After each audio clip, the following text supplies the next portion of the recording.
Okay, now it's story time again at Kelly Hill. There's Core Billy.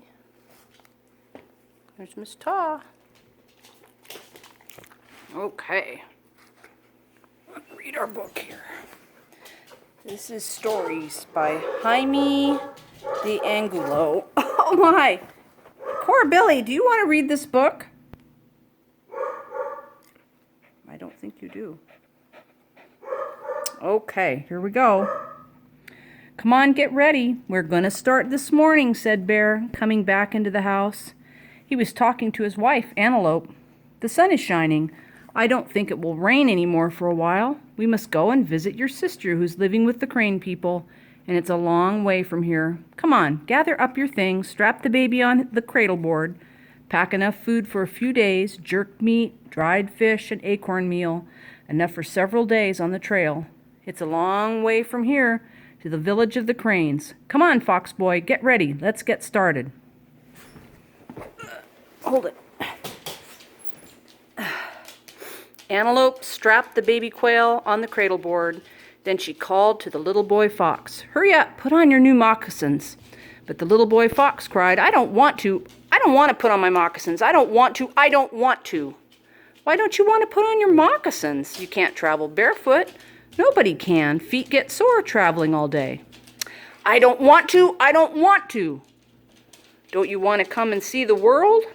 No, I don't want to. I don't want to, cried the little boy fox, stamping his foot. Oh, I see, said Bear. You've got the ha-has this morning. That's too bad. That's too bad. Well, all right. You better stay here then and watch the house for us until we return. Come on, Antelope, let's go.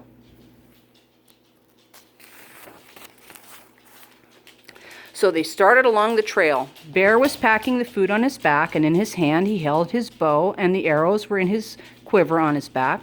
Antelope carried on her back the baby quail strapped on the cradle board, and in her hand she held her digging stick. They started along the trail, traws, traws, traws. And pretty soon the little fox came running after them with his moccasins in his hands. Wait for me! Wait for me! I want to see the world! So they waited for him to sit down and put on his new moccasins. Why, you've got them on the wrong foot, little boy. The other way, the other way. Why, you've got them still on the wrong foot, little boy. The other way, the other way. Now they started again along the trail, but Fox cried, Oh, I forgot my bow and arrows. I have to have my bow and arrows to hunt. All right, hurry up. We'll wait for you. He came back crying, I can't find them. I can't find them. The little fox boy was standing in the middle of the trail, crying and rubbing the tears with his tail. Oh, I see, said Bear. You've got the ha-has again. That's bad. You'll never be a man. I'm afraid you'll never be a hunter. It never was that a hunter cried because he couldn't find his bow and arrows. Hunters always put their things away carefully. But we'll help you find them this time. Maybe you'll learn. Maybe you'll be a man someday. And now they started on the trail again. Traws, traws, traws. They stopped at the house of Turtle Old Man. He was Bear's uncle. They stopped in front of his house and called. He heard them, and he stuck his head out of the smoke hole. There was no door to his house and no window, just a hole in the roof for the smoke from the fire to go out. And the smoke hole was for a door also. He stuck his head out and called, Hey, what do you want? Where are you all going? We're going west. We're going on our way to visit our relatives who live near the ocean. And Fox Boy added, I'm going to go play with my cousins. Wait a minute, said Turtle Old Man. I'll give you some beads to take as a present. It never was that you went and visited people without bringing them some little thing. And when you get to the Hawks village, give them these arrowheads to the 2 hawk chiefs and tell them to send me some good flint from their mountain of black glass. And don't forget to stop at Coyote's house. Coyote Old Man is a fine doctor, a great medicine man. And here is a cocoon rattle for him. I've made it very carefully. But don't stop at the Weasel's house. He's a bad man. He burned the world once because he was mad. You better leave him alone. He doesn't like people. Well, goodbye. I'll watch over your house while you're gone. And now they started on the trail again. Traws, traws, traws. They traveled all day, and in the evening they got to the top of a ridge from which they could see the ocean far away. Not far from there they found a spring of water under some big pine trees. Here's a good place to camp, said Bear. Gather some firewood where I go hunt a rabbit. No, let me hunt the rabbit, said Fox. And he went out with his bow and arrows, but very soon he came back crying, The rabbits won't keep still. Antelope said, You go after them too fast. You must learn to creep up to them slowly. It takes a long time to be a hunter. It takes a long time to become a man or a woman. Well, what should I do? Asked the little fox, sucking the end of his tail. Take your tail out of your mouth and go get some firewood.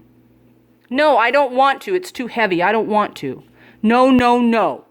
Little Fox got into a rage and started to stamp his foot, and he got so mad that he stamped on his own tail. Listen, I'll go gather the firewood. You swing your little sister Quail and keep her quiet. That's a good job for an older brother. Oh, yes, I can do that, said Fox. Antelope hung the cradle board from a pine branch and went after some firewood. Now Bear came back with 2 cottontail rabbits. They roasted them on the coals of the fire and ate them with acorn bread. Then they spread the rabbit skin blankets on the ground. Then Bear called, Good night, mountains. You must protect us tonight. We are strangers, but we are good people. We don't mean harm to anyone. Good night, Mr. Pine Tree. We are camping under you. You must protect us tonight. Good night, Mr. Owl. I guess this is your home where we are camped. We are good people. We are not looking for trouble. We are just traveling. Good night, Chief Rattlesnake. Good night, everyone. Good night, Grass People. We have spread our bed right on top of you. Good night, Ground. We are lying right on your face. You must take care of us. We want to live a long time. Fox was sleeping between his parents, and between him and Antelope there was the little baby quail. Fox said, Oh, look, the sun is coming back on the other side.